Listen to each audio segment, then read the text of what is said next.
Mad Rabbit, India's finest audio wearable brand, starting at 999. 3 Idiots நான் தான் பண்ணணும்னு Vijay sir தான் கேட்டார் என்கிட்ட. நான் சொன்னது இந்த கதை என்னுடைய கதை வேணான்னு சொன்னதுக்கப்புறம் வந்தது தான் 3 Idiots.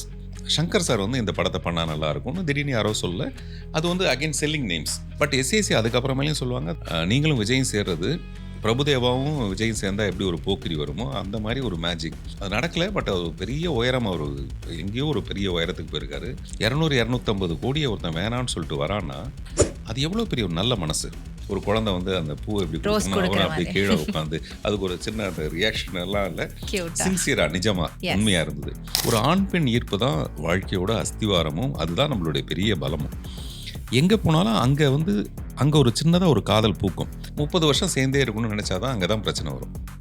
அது ஒரு மொமெண்ட்ரியாக ரசிச்சுட்டு போகிற விஷயமா இருந்ததுன்னா ரொம்ப ஹாப்பியாக தான் இருக்கும். நமக்குன்னு ஒரு பர்சன், ஒரு கம்பெனி இருக்கணும் அப்படின்னு யோசிக்கிறப்போ யாரும் இல்லைன்னா அது கஷ்டமா இல்லையா? அதான் அப்படிதான் நீங்கள் நினைக்கிறீங்க, எல்லாருமே அப்படி தான் நினைக்கிறோம். பட் என்ன ஆயிடுன்னா அங்கே ஒரு சின்ன எதையுமே ரீச் பண்ணுற வரைக்கும் தான், ஒரு பீக்குக்கு போகிற வரைக்கும் தான் அது சுவாரஸ்யம். எந்த பீக்குமே ரொம்ப நேரம் சஸ்டெயின் பண்ணுற பீக்கே கிடையாது. ஒரு 7 வருஷம் தான் 2 பேரும் சேர்ந்து இருக்கிறதுக்கான விஷயங்கள் இருக்குது. கணவன் மனைவியில் 7 years ஈச்சுன்னு ஒன்று இருக்குது. 7வது வருஷத்தில் ஒரு அரிப்பு வந்துடும். அந்த அரிப்பு வந்து 2 பேரும் சேர்ந்து இருக்கிறதுக்கான வாய்ப்பே கொடுக்காது சார். அப்போ அந்த happy successful marriage 30 years 20 years celebrate பண்ணுறாங்க, அதெல்லாம் நீங்கள் தயவு செய்து அவங்க எல்லாம் ஒரு தடவை முடிஞ்சால் SS மியூசிக்கில் பேட்டி எடுத்து பாருங்க. அடுத்த ஜென்மத்தில் இவரே உங்களுக்கு புருஷனாக இருக்க ஓகே ஆகலாம், கையெடுத்து கும்பிடணும், பார்த்தாயே விட்டுடு. இப்போ நானும் என்னுடைய மனைவியும் பிரிஞ்சிருக்கிறதுக்கு பின்னாடி காதல் தான். ஏதோ ஒரு வகையில் அது ஒத்து வரல, சரி ஓகே. ஆனால் நான் இப்போ நினைக்கிறது, இப்போ அடிக்கடி சொல்கிறது என்னென்னா, கிட்டத்தட்ட நாங்கள் 12 வருஷம் சேர்ந்து இருந்துட்டு அதுக்கப்புறம் பிரிஞ்சிருக்கோம். நான் அப்போவாக இருந்தால் இந்த 12 வருஷம் வரைக்கும் அதை ட்ராக் பண்ண வேண்டிய அவசியமே இல்லை. எங்கேயோ 1-2-3 வருஷத்துலேயே ஏதோ பிரச்சனை வந்திருக்கு. நம்ம சேர்ந்து வாழலாம்னு எங்கேயோ ஒருத்தர் காம்ப்ரமைஸ் பண்ணிகிட்டே இருந்தோம். ஏதோ ஒரு முரண்பாடு வந்துருச்சு. அவங்களுடைய வாழ்க்கையை இதை பேச்சப் பண்ண பார்த்தோம், முடியலன்னா சந்தோஷமாக இருக்கலாமே. அது காதல்னா நத்திங் பட் சுதந்திரம். என்னை விரும்பினாவ இப்போ வேற ஒருத்தரை விரும்புகிறான். அதுக்கு ஏதோ ரீசன் இருக்கலாம், என்கிட்ட ஏதோ முரண்பாடு இருக்கலாம். இதை எப்படி நம்ம சொல்லிட்டு போகிறது? நம்ம இவனை லவ்னு சொல்லிட்டோம், இவனை ரொம்ப பிடிக்குதுன்னு சொல்லிட்டோம், ஆனால் எப்படி விலகி போகிறதுன்னு அது எனக்கு தெரியும் போது நானே அதுக்கு வழி விட்டு சந்தோஷமாக தாயே நீ போயிட்டு வா. எப்படி அது மனசு வருது உங்களுக்கு? அதாங்க காதல். இப்போ நான் சமீபத்தில் சந்திக்கிற எல்லா பிரச்சனையும் ஒரே ஒரு பணத்தால் மட்டும்தான் சரி பண்ண முடியுது. அங்கங்கே எனக்கு ஒரு பிரச்சனை ஒன்று வருது, அது எல்லாத்தையும் என்னுடைய வாய்ப்பேச்சோ கவிதையோ காதலோ எதையுமே சரி பண்ண காசு மட்டும்தான். உலகத்தில் பணத்தை விட பெரிய விஷயம் நிறைய இருக்குது, ஆனால் அது எல்லாத்தையும் பணத்தால் தான் வாங்க முடியும். பெரிய நிறுவனங்கள் கூட நீங்க அசோசியேட் ஆகி படங்கள் பண்ணல, இது வந்து நீங்க அவங்களை அணுகிறதுக்கான வாய்ப்பை கொடுக்கலையா, இல்லை நீங்க அப்ரோச் பண்ணலையா? விளக்கு வச்சதுக்கு அப்புறம் நான் கொஞ்சம் உண்மைதான் சொல்லணும், அது கொஞ்சம் விளக்கமாக சொல்லணும்னு நினைக்கிறேன். உண்மையான விஷயம் வந்து எந்த ப்ரொடியூசரும் என்னை வச்சு படம் எடுக்க தயாராகவே இல்லை. எந்த பெரிய ஹீரோவும் என்கிட்ட டேட்டு கொடுக்க ரெடியாக இல்லை. அப்புறம் எந்த இயக்குநர்களும் என்னை வச்சு படம் எடுக்கலை. நான் நினச்ச இந்த சினிமா டைரக்டர்ஸ் இவங்க வந்து எனக்கு ஒரு பெரிய மோட்டிவேஷனாக இருக்காங்க. இவங்க 85 வயசுலேயும் படம் எடுக்கிறாங்க, டைரக்ட் பண்ணுறாங்க. ஸோ என்ன நானே இப்போ நான் சொன்னதெல்லாம் என்னுடைய வருத்தம் இல்லை, அது ஒரு ஆதங்கம். இவ்வளோ வருஷமாக நம்ம இங்கே சஸ்டெயின் ஆகிறோங்கிறது சந்தோஷமாக இருந்தால் கூட இப்படியே தான் சஸ்டெயின் ஆகிறோங்கிறது கொஞ்சம் வருத்தமான விஷயம். இது வந்து கொஞ்சம் அசிங்கமாக இருக்கும், கஷ்டமாக இருக்கும். ஃபயருக்கு போகிற வரைக்கும் உள்ளுக்குள்ளே ஒரு ஃபயர் இருக்கணும். ஓகே, இல்லாட்டி புதைச்சிடலாம், இல்லை எரிச்சிடலாம், அப்போயே தீர்மானிச்சிடலாம். நிஜமாக வாழ்கிற மாதிரி நிர்வாணம் மாதிரி சந்தோஷம் வேறு எதுவுமே இல்லை.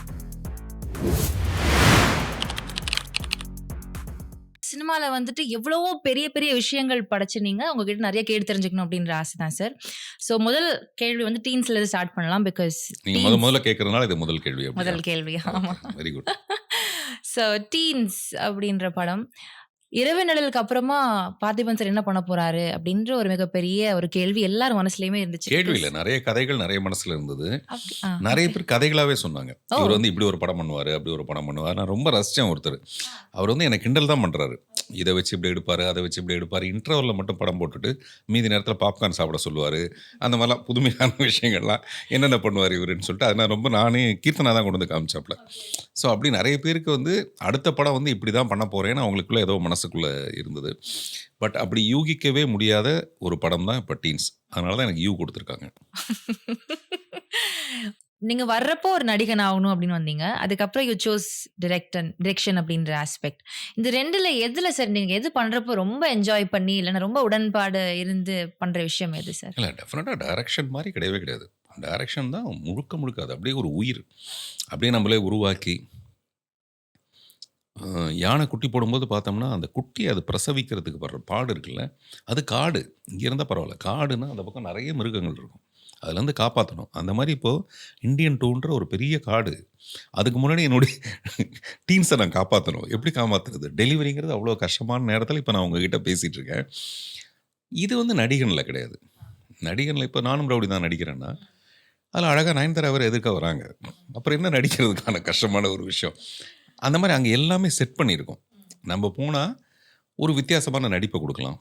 சார் நான் இதில் வந்து இப்படி பண்ணட்டுமா சார் அப்படின்னு டைரக்டர்கிட்ட கேட்கலாம். அந்த மாதிரி நம்மளுடைய கான்ட்ரிபியூஷன் இருக்கும். அந்த மாதிரி எந்த நடிகர் நடிகாத என்கிட்ட கேட்டால் எனக்கு ரொம்ப சந்தோஷமாக இருக்கும். அந்த மாதிரி நான் கேட்குறது நிறைய பேருக்கு பிடிக்காமல் இருந்தது கொஞ்ச காலம். அது அது வந்து என்னுடைய இன்வால்மெண்ட்டுன்னுவாங்க, என்னுடைய டிஸ்டர்பன்ஸ்னுவாங்க, ஏதோ ஒன்று சொல்லுவாங்க. பட் கொஞ்சம் அறிவு இருந்தால் டெஃபினட்டாக கேட்க தான் செய்வோம். ஏன் சார் இந்த இடத்துல நான் இப்படி பண்ணட்டுமா? நம்ம ஒன்றும் அப்படியே பொம்மை இல்லைல்ல, தலையாட்டு பொம்மை மாதிரி கிடையாது. அதனால் நடிக்கிறதுல டெஃபினட்டாக கொஞ்சம் கொஞ்சம் இன்வால்மெண்ட் மட்டும் அதிகமாக இருக்குமே தவிர, அதை கணக்கு போட்டால் இது 1000 மடங்கு ஒரு டைரக்டராக இருக்கிறது. அதனால தான் என் கீர்த்தனாவுக்கு வந்து கன்னத்தில் முத்தமிட்டாலில் என்ன நல்ல நடிகன்னு பேர் கிடைச்சா கூட அவங்களுடைய புத்திசாலித்தனம் அவங்கள நடிக்க விடலை. அவங்க டைரக்டர் ஆகணும்னு ஆசைப்பட்டது காரணமே அதை விட அதிகமான புத்திசாலித்தனம். அப்படின்னா நடிப்பை விட இயக்கத்துக்கு வந்து அதிகமான புத்திசாலித்தனம் வேணும். இல்லைன்னா நீங்க சொன்ன விஷயத்துல நான் ஒண்ணு வந்து இன்னும் சொல்லுவேன் என்னன்னா, நடிப்பிலேயே வந்து வித்தியாசங்கள். உங்கள மாதிரி ஒருத்தர் பண்ணிட்டாரு அப்படின்ற பேர் எனக்கு தெரிஞ்சு யாருமே இதுவரைக்கும் இல்ல. இவர மாதிரி தான் பார்த்திபன் நடிக்கிறாரு அப்படின்ற மாதிரியும் யாரும் இதுவரைக்கும் சொன்னதில்ல. So whatever you do I think you have been distinct நீங்க பண்ண விஷயத்துல. So credits to you. இது ஒரு நல்ல ஒரு மரியாதையான ஒரு பாராட்டுன்னு நினைக்கிறேன். அது வந்து எனக்கு எங்கே தோணுச்சுன்னா 1000ல் ஒருவன் பண்ணும்போது நினச்சேன் அது ஒரு கிங் அப்படின்னோட நமக்கு ராஜராஜ சோழன், சிவாஜி கணேசன் அதெல்லாம் ஞாபகம் வரும். அது மட்டும் நமக்கு பண்ணக்கூடாதுன்னு நான் முடிவு பண்ணேன். அதுக்கு தகுந்த மாதிரி அந்த டைரக்டரும் அந்த மாதிரியான ஒரு டேஸ்ட்டில் இருந்தார். அவர் முதல்ல இந்த ட்ரெஸ்ஸை வடிவமைச்சதுலேருந்து, அப்புறம் என்னுடைய நடை உடையை வந்து அவர் தீர்மானித்ததுலேருந்து, அது எல்லாமே அதுக்கு ரொம்ப பயன்பாடாக இருந்தது. இப்போ நீங்கள் 1000ல் ஒருவன் பார்த்தீங்கன்னா நீங்கள் சொல்கிற அதே விஷயம் அதுக்கு முன்னையும் கிடையாது, அதுக்கு பின்னையும் கிடையாதுன்ற மாதிரி ஒரு விஷயமா இருக்கும். அது ரொம்ப ரேரான விஷயம். நானும் ரவுடிதானில் என்னுடைய ஒரு லகுவான ஒரு தன்மை இருக்குல்ல, அதை வந்து நான் இப்போ எப்படி இருக்கணும் அப்படி தான் அது கேரக்டரும். அதெல்லாம் வந்து நான் டைரக்டர்கிட்ட போய் டிஸ்கஸ் பண்ணுறேன். அவர் வந்து அந்த பொண்ணு வந்து உங்களை பார்க்க வந்தா உங்களுடைய ரியாக்ஷன் நான் சொன்னேன், நான் ஒரு டிஷர்ட் போட்டு வரேன், போட்டு வந்து காட்டுறேன் 3/4 அதெல்லாம் போட்டு, சார் சாதாரண விஷயம் இல்லை, அவ்வளோ அழகான பொண்ணு வருது, நான் உங்களை போடணும் சார்னு சொல்லுது. அப்போ நம்ம எப்படி சார் ரியாக்ட் பண்ணுவோம்? அப்புறம் நான் சொல்கிறேன், திடீர்னு சார் என் ஒய்ஃபு ஞாபகம் வந்துடுது சார் எனக்கு. அப்போது எப்படி சார் அது எதுக்கு சார் இப்போ வருது அப்படின்ற, இல்லை சார் சும்மா அதை வச்சுக்கலேன், ஒய்ஃபு ஞாபகம். நானாக வந்து ரொம்ப நல்லவன் மாதிரி, ஐயோ இப்போ பேபியை வந்து நம்ம என்ன சரி பார்த்துக்கலாம், ஓகே நீ போடலாம் அப்படின்னு சொல்கிறேன் நான். அப்புறம் தான் எனக்கு தெரியுது அவள் வந்து என்னை குத்த வந்திருக்கான்னு தெரிஞ்ச உடனே சாரி பேபி அப்படின்னு. நானே 2ஆக இருக்கிறது பார்த்தீங்களா, இதுதான் மனுஷனுடைய இயல்பு. இங்கே வந்து என்னுடைய க்ரியேட்டிவிட்டினால என்னுடைய நடிப்பை வந்து நான் வித்தியாசப்படுத்திக்கிறேன். ஒரு செட் மெனு மாதிரி இல்லாமல் நானே வந்து எனக்கு நானே ஒரு விஷயத்தை க்ரியேட் பண்ணி நானே அதுக்கு பதில் சொல்லி அந்த மாதிரி ஒரு விஷயத்தை அதை ரசிக்கிற அல்லது இதை புரிஞ்சிக்கிற அல்லது அக்செப்ட் பண்ணுற ஒரு பெருந்தன்மையான ஒரு டைரக்டர் விக்னேஷ்வன் மாதிரி ஒருத்தர் இருக்கும்போது நயன்தாரா மாதிரி ஒருத்தர் காதலிக்கிறது சாதாரண விஷயம். போன இதுல சொன்னீங்க ஒரு பெரிய காடு மாதிரி இந்தியன் டூ இருக்கு, அதுக்கு நடுவில் என்னுடைய குழந்தைய நான் வந்து பார்த்துக்கணும் அப்படின்ட்டு. உங்களுடைய முதல் படம் புதிய பாதை வந்த டைமில் அபூர்வ சகோதரர்கள் வந்துச்சு. அந்த டைமில் உங்களுடைய படம்க்கு வந்து நேஷ்னல் அவார்ட் கிடச்சிது. சேம் கட் பண்ணால் அப்படியே ஒரே மாதிரி கமல் சரோட படத்துக்கு ஆப்போசிட்டில் உங்களோட படம் வருது. I think you will have lot of trophies in your hand. நிறைய விருதுகள் குமிக்கும் அப்படின்னு நம்புகிறேன். ஏன்னா படம் ரிலீஸ் ஆகிறதுக்கு முன்னாடியே உங்களுடைய ஆஃபீஸில் 2 வேர்ல்ட் ரெக்கார்ட்ஸ் இருக்குது. So I think it's a promising film. இல்லை அப்போ வந்து எனக்கு வந்து இந்த இளங்கன்று பயமறியாத மாதிரி சுத்தமாக பயம்னா என்னன்னு தெரியாது. அப்போ ஒரே ஒரு சின்ன வீம்பு மட்டும் எனக்கு இருந்தது. என்னென்னா என் படத்தை மட்டும் தான் நான் பார்த்தேன். நான் அபூர்வ சகோதரர்கள் எப்படி பார்க்குறதுக்கான வாய்ப்பே இருக்காது. எனக்கு என்ன தோணுச்சுன்னா, ஒரு நல்ல படமாக இருந்தால் டெஃபினட்டாக இந்த படம் ஓடும். அப்புறம் ஒரு பெரிய நல்ல படத்தோடு வந்து இந்த படம் ஓடிச்சுன்னா அந்த மரியாதை ரொம்ப தனியாக இருக்கும். அதனால் நம்ம இந்த படத்தை வந்து அதோடு சேர்ந்து விடலாம் அப்படின்னு ஒரு அப்போ டிஸ்ட்ரிபியூட்டர்ஸ்லாம் பணத்தை திருப்பி கொடுத்துட்டாங்க, நாங்கள் ரிலீஸ் பண்ண மாட்டோம் அதோடன்ட்டு. இப்போவும் அதே கதை தான், அப்போவும் அதே கதை தான், இப்போவும் அதே பிரச்சனை 4-5 நாளாக நடந்துக்கிட்டே இருக்குது. அவங்க எல்லாரும் எனக்கு அட்வைஸ் பண்ணுறாங்க, ஏன் நீங்கள் அந்த படத்தோட போட்டி அப்படின்னாங்க. நான் சொன்னேன், இது போட்டியே கிடையாதுங்க, இது வந்து ஒரு வேர்ல்டு. இது இங்கே வந்து எல்லாரும் விளையாடலாம். நான் வந்து வேறு விதமான கேம் ஆடுறேன், அவர் வேறு விதமான ஒரு கேமோட வராரு. லைக்கான்ற ப்ரொடக்ஷனோடைய இங்கேருந்து இப்போ கமல் சார் வந்து மலேசியாவுக்கு போயிட்டு வர செலவு தான் நம்ம படத்தோட பட்ஜெட்டே இருக்கும்.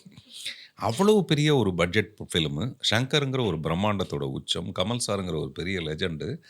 இதுக்கு பின்னாடி இவ்வளோ இருக்குது. எஸ்ஜே சூர்யா அது இதுன்னு ஏகப்பட்ட விஷயம் இருக்குது. நல்ல சாங்ஸ் இருக்கும். அந்த டான்ஸ் மாஸ்டர் கூட சொன்னார், 500 பேரெல்லாம் வச்சு நான் டான்ஸே எடுத்தது கிடையாதுங்க அப்படின்னு சொல்கிறாரு. இதெல்லாம் இவ்வளோ பெரிய விஷயங்களுக்கு நடுவில் இதுக்கான போட்டின்னு எப்படி சொல்ல முடியும்? நான் ஒரு சின்ன கன்டென்ட் ஒரு மார்க்கெட்டில் போனோம்னா மல்லிகைப்பூவும் இருக்கும், அந்த பக்கத்தில் ரோஜாப்பூவும் விற்பாங்க. அப்படியான ஒரு மனநிலை தான் அப்பவும் இருந்தேன், இப்பவும் அதான் இருக்கேன். பட் 35 வருஷமா தைரியமாவே இருக்கிறதுக்கு ஒரு தனி பாராட்டு கண்டிப்பா. தான் இருக்கணும். Kudos to you. இப்ப நெறைய படங்கள் அதாவது பார்த்திபன் வந்து ப்ரூவ் பண்றதுக்கு இதுக்கு மேல என்ன இருக்குன்னு எனக்கு தெரியல. யூவ் ரீச்ட் யுவர் ஹைட்ஸ் எல்லாத்தையும் பண்ணிட்டதுக்கு அப்புறமா கூட பெரிய நிறுவனங்கள் கூட நீங்க அசோசியேட் ஆயி படங்கள் பண்ணல. இது வந்து நீங்க அவங்கள அணுகுறதுக்கான வாய்ப்ப குடுக்கலையா? இல்ல நீங்க அப்ரோச் பண்ணலையா? What is this? இதுல என்ன நடக்குது சார்? விளக்கு வச்சதுக்கப்புறம் நான் கொஞ்சம் உண்மை தான் சொல்லணும். அது கொஞ்சம் விளக்கமா சொல்லணும்னு நினைக்கிறேன்.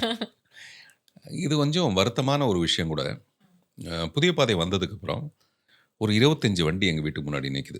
25 வண்டி ஏவிஎம் உட்பட எனக்கு படம் பண்ணி கொடுங்க. என்னன்னா அதோட கமர்ஷியல் வெற்றி. நீங்கள் சொன்ன மாதிரி நேஷனல் அவார்டு மட்டுமே இல்லை, அது ஒரு கமர்ஷியல் பெரிய சக்சஸ். சக்ஸஸ்ஃபுல் படம். ப்ரொடியூசர்ஸ் வந்து இங்கே எதுக்கு படம் எடுக்கிறாங்கன்னா டெஃபினட்டாக போட்ட காசை எடுக்க முடியுமா அப்படிதான். அது சில நேரத்தில் கணக்கு தப்பாயிடுது, அது வேறு விஷயம். ஸோ உண்மையான விஷயம் வந்து எந்த ப்ரொடியூசரும் என்னை வச்சு படம் எடுக்க தயாராகவே இல்லை.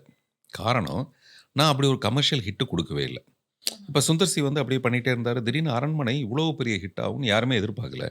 ஹிட் ஆனோன்னு இப்போ நான் அவர் பின்னாடி ஒரு பெரிய கூட்டம் இருக்கும். மகாராஜா பண்ண நித்திலன் 2 வருஷமாக கஷ்டப்பட்டுகிட்டே இருந்தார். இப்போ பின்னாடி பார்த்தீங்கன்னா எல்லா ஆர்டிஸ்ட்டும் அவருக்கு கால் ஷீட் கொடுப்பாங்க. எனக்கு எந்த பெரிய தயாரிப்பு நிறுவனமும் என்னை வச்சு படம் எடுக்க ரெடியாக இல்லை. எந்த பெரிய ஹீரோவும் என்கிட்ட டேட்டு கொடுக்க ரெடியாக இல்லை. அப்புறம் எந்த இயக்குனர்களும் என்னை வச்சு படம் எடுக்கலை சமீபத்தில். அப்படி வந்த படங்களை கூட நான் வேணான்னு ஒரு 7 படத்தை வேணான்ட்டு தான் இந்த படம் டீன்ஸ் பண்ணுறேன். பிகாஸ் இது எனக்கு வந்து ஒரு முழுமையான ஒரு நேரம் தேவைப்படுது. இப்போ நான் வேறு எதுக்கும் ஒன்றில் போயிட்டேன்னா அவங்க கால் ஷீட் ஏதோ ஒரு காரணம் மிஸ் ஆகும். போயிட்டு வர முடியாது. இது ஒரு தவம் மாதிரி நான் பண்ணிகிட்ருக்கேன். இதில் நான் என்ன அடைய போகிறேன் அப்படின்னு எனக்கு சத்தியமாக தெரியாது. ஆனால் இந்தியன் 2வோட வர தைரியத்தை மட்டும் இந்த படம் கொடுத்துருக்கு. என்னுடைய சின்சியாரிட்டி. நான் ரொம்ப ரொம்ப நிஜமாக ஒரு படம் பண்ணியிருக்கேன்.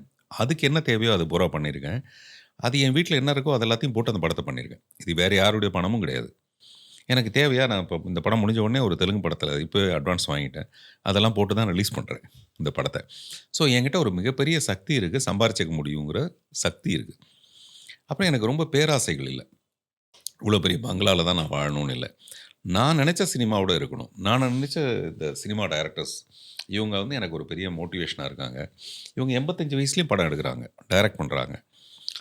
ஸோ என்ன நானே இப்போ நான் சொன்னதெல்லாம் என்னுடைய வருத்தம் இல்லை, அது ஒரு ஆதங்கம். நீங்கள் கேட்ட கேள்வியிலேருந்து ஏன் வந்து அவங்க படம் எடுக்கல. நம்ம ஒரு இப்போ இந்த நான் நினச்சிக்கிட்டே இருக்கேன், டீன்ஸ் வந்து ஒரு பெரிய வெற்றி அடைஞ்சிருச்சு, கமர்ஷியலாக வெற்றி அடைஞ்சிருச்சுன்னா அப்போ டெஃபினட்டாக இந்த ஹீரோ வந்து இந்த மாதிரி ஸ்டைலுக்கு நம்மளை வச்சு ஒரு படம் பண்ணுங்கன்னு கேட்பாரா? டெஃபினட்டாக நான் போய் கேட்குற நிலைமையில் இல்லை. அது வந்து புதிய பாதையோடு நின்று போச்சு. அதுக்கப்புறம் நீங்க போய் பெரிய ஹீரோஸ் நான் அப்ரோச் பண்ணதே இல்ல. யாரையுமே போய் அப்ரோச் பண்ணது இல்லை. ஓ. ஒரு தடவை மிஸ்டர் விஜயோட ஒரு தடவை பேசியிருக்கோம். அப்புறம் நான் சொன்ன கதை வந்து அவருக்கு அவ்வளோ திருப்தியாக இல்லை. சூர்யா சாரோட ஒரு தடவை பேசியிருக்கோம். அந்த மாதிரி ஏதோ பேசியிருக்கமே தவிர அதெல்லாம் ரொம்ப ரஜினி சார் வந்து என்னோட படம் பண்ணணும்னு ஆசைப்பட்ட ஒரு நேரம் உண்டு. ஓகே. அப்போ வந்து எனக்கு என்னென்னா இந்த படையப்பா மாதிரி படங்கள் பண்ணுறதுல எனக்கு விருப்பம் இல்லை. எனக்கு வந்து நான் என் ஸ்டைலில் ரஜினி சாரை பண்ண வைக்கணும், அதுதான் என்னுடைய விருப்பமாக இருந்தது. அப்போ எல்லாருக்குமே நான் சொல்கிறதுலேருந்து என்ன ஒன்றா இது இந்த ரூட்டில் போகலாமா என்ன வேண்டாமான்னு. கதை வச்சிருந்தீங்க ரஜினி சாருக்கு? எந்த மாதிரி ஒரு ஸ்டைல்ல? இல்லை, அது ஒரு ஆக்ஷன் படம் தான். ஆஹா. அது என்ன ஆக்ஷன்றதே நான் வந்து இன்டர்வல் வரைக்கும் சொல்ல மாட்டேன். நமக்கு எல்லாருக்கும் என்ன தோணுதுன்னா நம்ம என்ன சொல்கிறோன்றது அப்படியே சொல்லிடணும்னு தோணுது ஆடியன்ஸுக்கு. இப்போ அதில் தான் ஒரு பெரிய மாற்றம் வந்திருக்கு இப்போ ஃபில்ம் மேக்கிங்கில். நீங்கள் மகாராஜா பார்த்தீங்கன்னா இன்டர்வல் வரைக்கும் அவங்க எதை நோக்கி இந்த கதை போகுதுன்னே சொல்லலை. இதை தான் நான் வந்து 25 வருஷத்துக்கு முன்னாடி நான் வந்து ரஜினி சார்கிட்ட இந்த மாதிரி ஒரு கதை சொல்லியிருக்கேன். நீங்கள் இப்படி செய்வீங்க சார், செய்வீங்க, உங்கள் கண்ணில் வந்து இப்படி மூவ் பண்ணுறதுலேருந்து தெரியும் நீங்கள் அவனை பழி வாங்க போகிறீங்கன்னு. பட் எதுக்கு பழி வாங்குறீங்கன்னு நான் சொல்லலை. அது எப்படி இன்ட்ரோல் வரைக்கும் நம்ம சொல்லாமல் இருந்தால் ஆடியன்ஸுக்கு தெரியணும். தேவையில்லை சார், நீங்கள் பழி வாங்க போகிறீங்கன்னு தெரிஞ்சாலே போதும், அதை நம்ம சுவாரஸ்யமாக சொன்னாலே போதும்ன்ட்டு. ஸோ நான் என்ன ஏதோ ஒரு கணக்குக்குள்ளே இவங்க வந்தால் நல்லா இருக்கும்னு ஆசைப்படுவேன். அப்படி தான் நடந்தது. அப்புறம் ரஜினி சாருடைய உயரத்துக்கு அவர் செலக்ட் பண்ணுற கதைகள் தான் அவருடைய இந்த உச்சத்துக்கு காரணம். அது எங்கேயாவது ஒரு தடவை 1-2 தடவை அவர் தவறி இருக்காரு. அது காரணம் அந்த டைரக்டர் மேலே வைக்கிற நம்பிக்கை. அதனால் சில நேரத்தில் அதை மிஸ் பண்ணியிருக்காரு, அவரும் மிஸ் பண்ணியிருக்காரு. அதனால் நான் என்ன நினைப்பேன்னா அவங்கவுங்க இடத்துலேருந்து அவங்க நினைக்கிறது கரெக்ட், நான் நினைக்கிறது கரெக்டு, ரஜினி சார் நினைக்கிறதும் கரெக்டு. அப்புறம் நான் ரொம்ப கீனாக இல்லை, அப்போ நானே ஹீரோவாக இருக்கும்போது நான் எதுக்கு போய் இன்னொரு ஹீரோ வச்சுட்டு படம் பண்ணணும், அப்படி ஒரு கட்டாயம் இல்லாமல் இருந்தது. பட் ஒரு ஸ்டேஜுக்கு அப்புறம் நம்ம மனசு ஏங்க ஆரம்பிச்சிது. நம்ம வந்து இந்த மாதிரி நான் பேசுகிறதெல்லாம் அநேகமாக உண்மையாக தான் பேசுவேன். இப்போ கூட என்னை வச்சு படம் பண்ண இவங்க தயாராக இல்லை, இது உண்மை. இந்த உண்மையை நான் மறைக்கிறதுனால என்ன பெரிய சந்தோஷம்? நிஜமாக வாழ்கிற மாதிரி நிர்வாணம் மாதிரி சந்தோஷம் வேறு எதுவுமே இல்லை. அதுதான் இருக்கிறதுலையே ரொம்ப பெரிய சந்தோஷம். அப்படி என் வாழ்க்கையை நானே வாழ்ந்துட்டு இருக்கிறதுல எனக்கு மகிழ்ச்சி. இப்ப நீங்க சொன்னதுல ஒண்ணு வருத்தமா இருந்தது என்னன்னா, விஜய் சார்ன்னு ஒரு கதை சொன்னேன். அவரு வந்து ரெடியா இல்ல அந்த டைம்ல பண்றதுக்குன்னு. ஒரு பாயிண்ட்ல ஐ ஹர்ட் தட் நீங்க வந்து எஸ்.ஏ.சி சார் வந்து உங்ககிட்ட என் பையன உங்க தம்பியாவாவது ஏதாவது ஒரு படத்துல காஸ்ட் பண்ணுங்க அப்படின்னு சொன்ன மாதிரியெல்லாம். அப்படி இருந்து நீங்க பார்த்திருக்கீங்க ஒரு பெர்சன. அவர்கிட்ட போய் சொல்லி அவரு அத அக்செப்ட் பண்ணல நாட் ஜஸ்ட் ஹிம் நான் ஒரு எக்ஸாம்பிள்க்கு சொல்றேன். இந்த மாரி பல பேர நீங்க ரொம்ப சின்ன லெவல்ல இருந்து பார்த்திருப்பீங்க. ஆனா அவங்க வந்து உங்களுக்கு உங்களுக்கு ஒரு உங்களுடைய ரிக்வெஸ்ட்டையோ இல்ல உங்களுடைய இதையோ அவங்க அக்செப்ட் பண்ணலன்றப்போ அத எப்படி சார் ஏத்துக்கிட்டீங்க? இல்ல அழகிய தமிழ் மகன் படத்துக்கு வந்து ஆ. இந்த கவிதையெல்லாம் நான் தான் எழுதி கொடுக்கணும்னு அவரே கேட்குறாரு என்கிட்ட. ஓகே. இது நான் கவிதைன்னா வைரமுத்து சார்ட்ட போகணும். எனக்குள்ள ஒரு கிறுக்கு இருக்குல்ல, அந்த கவிதை அவருக்கு ரொம்ப பிடிச்சதுனால அழகிய தமிழ் மகனுக்கு நான் தான் எழுதி கொடுத்தேன். அதெல்லாமே அவருக்கு ரொம்ப பிடிச்சது, அதெல்லாம் பண்ணுது. அப்புறமேல 3 இடியட்ஸ் நான் தான் பண்ணணும்னு விஜய் சார் தான் கேட்டார் என்கிட்ட. நான் சொன்னது இந்த கதை என்னுடைய கதை வேணான்னு சொன்னதுக்கப்புறம் வந்தது தான் 3 இடியட்ஸ். நண்பன்ற ஒரு படம் நான் பண்ணணும்னு விஜய் தான் எனக்கு அமிச்சார். அப்போ ஜெமினி பிக்சர்ஸை வந்து எனக்கு அமிச்சார். பேசிகிட்டு இருந்தோம். அப்போ வந்து சங்கர் சார் வந்து இந்த படத்தை பண்ணால் நல்லா இருக்கும்னு திடீர்னு யாரோ சொல்ல. அது வந்து அகைன் செல்லிங் நேம்ஸ். சங்கரும் விஜயும் சேர்ந்த அந்த பிஸ்னஸ் லெவலில் நான் கொடுக்க முடியாது. அது வந்து எனக்கே தெரியுது. அந்த காம்பினேஷன் வந்து சொல்லி வச்சு அடிக்கிற ஒரு காம்பினேஷன். அதனால அந்த படம் மிஸ் ஆச்சு. பட் எஸ்ஏசி அதுக்கப்புறமேலையும் சொல்லுவாங்க. அதுக்கப்புறம் நான் அவங்க அம்மாவோட இந்த தியோஃபிசிக்கல் சொசைட்டியில் நான் நடப்பேன். வாக்கிங் அவங்க போகும்போது நானும் கூட போவேன். பல நேரத்தில் பேசுவோம். அவர் சொல்லுவார், அது ஒரு மேஜிக்.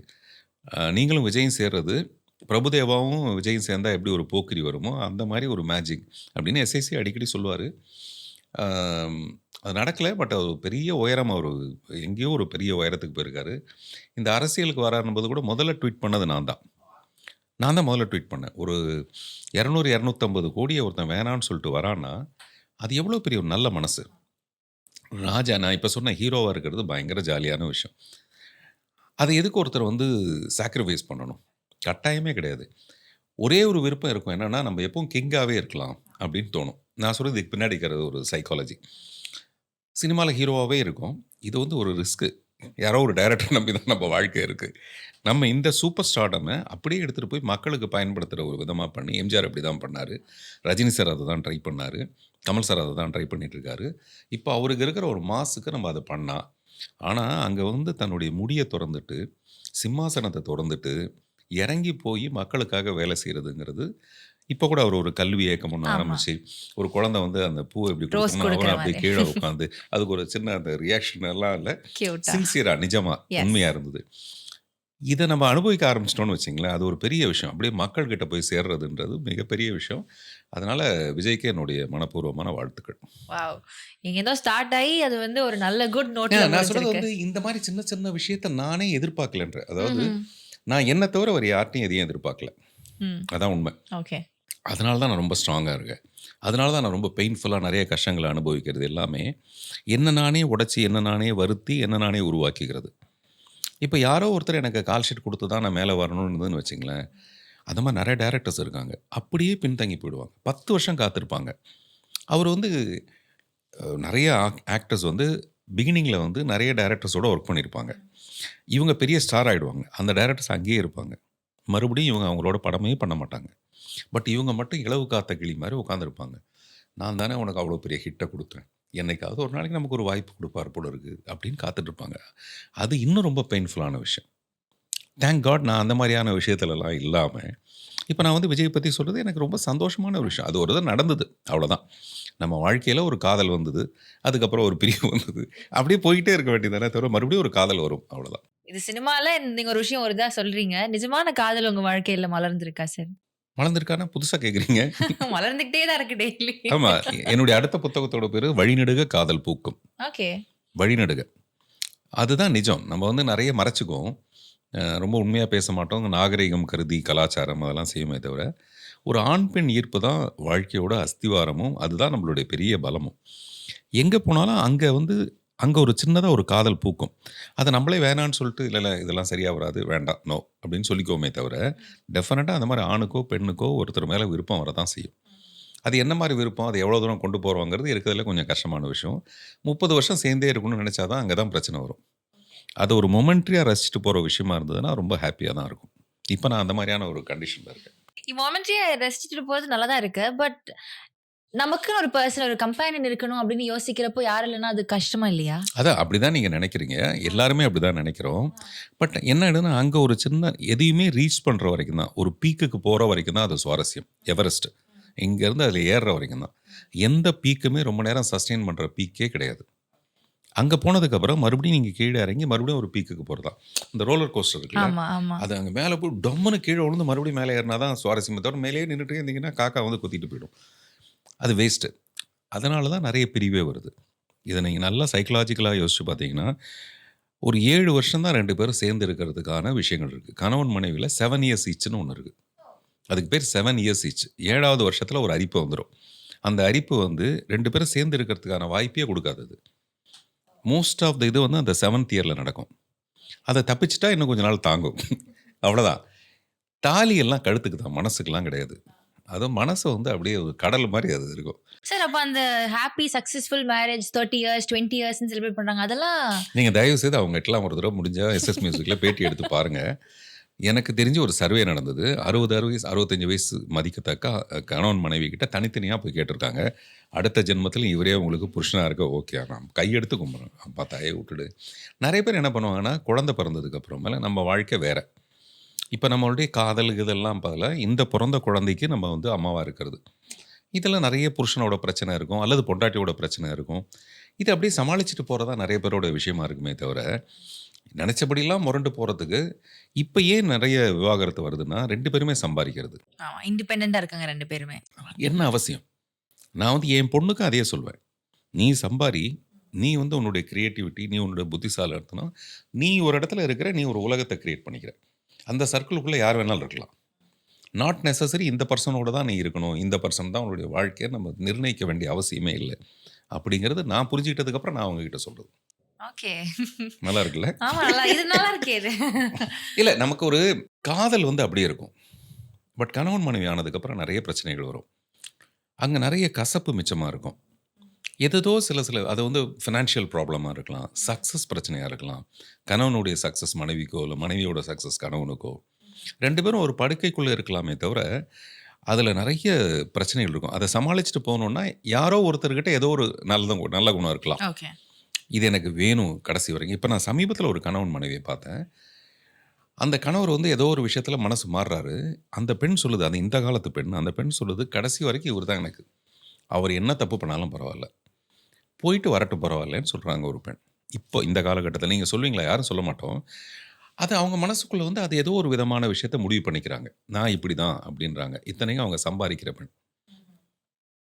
ஸோ அந்த மாரி அந்த மனசுக்கு என்ன படுதோ அதுதான். அது எப்படி சார்? ஒருத்தர் மேல இன்னொருத்தருக்கு வந்து ஒரு பிரியம் கம்மியாகுனா, காதலும் கம்மியாகும் தானே இல்லையா? இல்ல. இப்ப நானும் என்னுடைய மனைவியும் பிரிஞ்சிருக்கிறதுக்கு பின்னாடி காதல் தான். ஏதோ ஒரு வகையில அது ஒத்து வரல. சரி ஓகே. ஆனா நான் இப்ப நினைக்கிறது, இப்ப அடிக்கடி சொல்றது என்னன்னா, கிட்டத்தட்ட நாங்க 12 வருஷம் சேர்ந்து இருந்துட்டு அதுக்கப்புறம் பிரிஞ்சிருக்கோம்.